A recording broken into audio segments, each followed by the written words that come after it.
नमस्कार दर्शक बंधु आमे आज बनैबा एकदम देसी गाँ स्टाइल चिकेन तरकारी जार फ्लेवर एवं स्वाद गाँ घर रोषेशाला को पूरा मन पकईदेव। कम मसला घर स्टाइल एवं रेड रेड यही झोल भात सह खाइबा को पूरा मजा आसीजिव। तेबे चलतु केमिति बनैबा यह स्वादिष्ट देसी स्टाइल चिकेन तरकारी। रेसिपी स्टार्ट करने पूर्व आपण मैंने जदि मो चैनल नुआ अच्छा ताहले मो चैनल को लाइक सब्सक्राइब शेयर करने सहित पाखरे थिबा बेल आइकन को दबाई दिंतु जहाँ फल कि मोर नुआ नुआ रेसिपी गुड़ाकर नोटिफिकेशन आपण मानक पाखरे सर्वप्रथम पहुँची पार। आदि फेसबुक पे देखुता ताहले फॉलो तो निश्चय करूँ। तो चलते स्टार्ट करवा आज रेसिपी। यहाँ बनवाई देखो मैं 300 ग्राम चिकेन नहीं जाइए भल भाव धोई नहीं।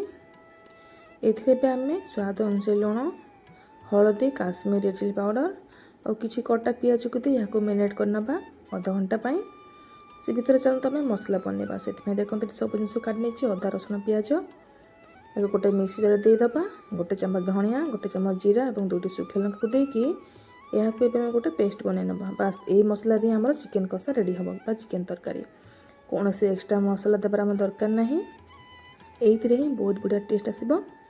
ये देखो आमर मसला रेडी हो गला। एबे चलते गैस ऑन कर गोटे कढ़ई को बसई नवा देन से आड करदे तेल।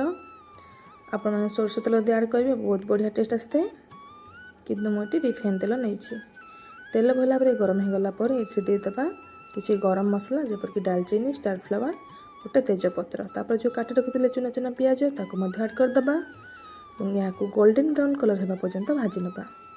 पियाज टी भाजी हो गलापर ये देदेबा गोटे चम्मच काश्मीर रेड चिली पाउडर अधा चम्मच हलदी गुंड और गोटे चम्मच चिकेन मसला यहाँ को देवा द्वारा कलर बहुत बढ़िया आसो फ्लेवर भल आसो। तापर पियाज भाजी हो गलापर आम जो बाटी रखी मसला ताको आड करदे और यहाँ को भल भाव कषा। चिकेन मसला को जिते भल भाव कषिबे चिकेन बनाई जो मसला चिकेनटा से टेस्ट आसी थाए। हड़बड़ी सांगे सांगे कषिकी चिकेन आड करेंगे मसला को भल भाव कषापा छाड़देवे कम से कम 5 ରୁ 6 मिनट अति बेसी 10 मिनट पर्यंत मसला को कषिबे गैस फ्लेम को लो रखिकी। मसला देखो ये कषि हो गला। ये आम जो मेरिनेट कर रखी चिकेन ताको आड करदे यहाँ भल भाव गोड़े नवा। तापर स्वाद अनुसार लुण को देदेबा और यहाँ कभर करके भल भाव कुक करवा जहाँफल चिकेन टी भल भाव सीझीज। गैस फ्लेम को लो मीडियम रखा। और हाँ ये देखो मुझे गोटे रसुण पाखुड़ा देती कारण मत चिकेन सह ये रसुण पाखुड़ा खावा बहुत बढ़िया लगी है। आपण मान भर किए चिकेन एमती रसुण दिखती मत कमेंट निश्चय जनइबे।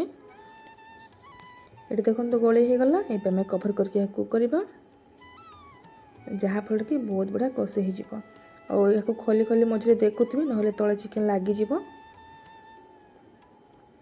देखो चिकेन टी बढ़िया भाव कषि हो गलानी ओली गुड़ाक बाहर को आसी जाइए कलर परफेक्ट आसी जाइए केते डेलीशियस देखा जाउछि पूरा सिंपल वे रे कम समय बनी जाउछि।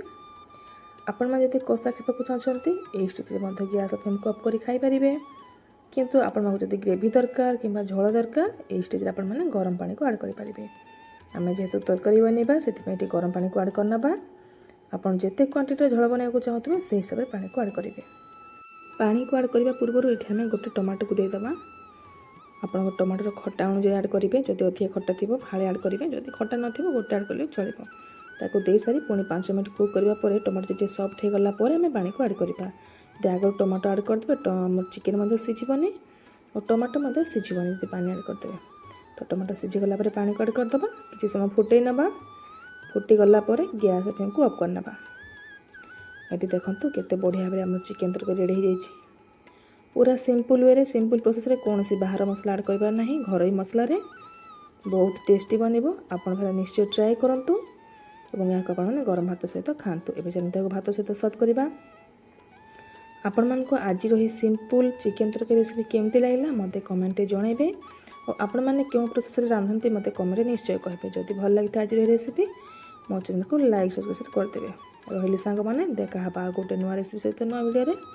धन्यवाद।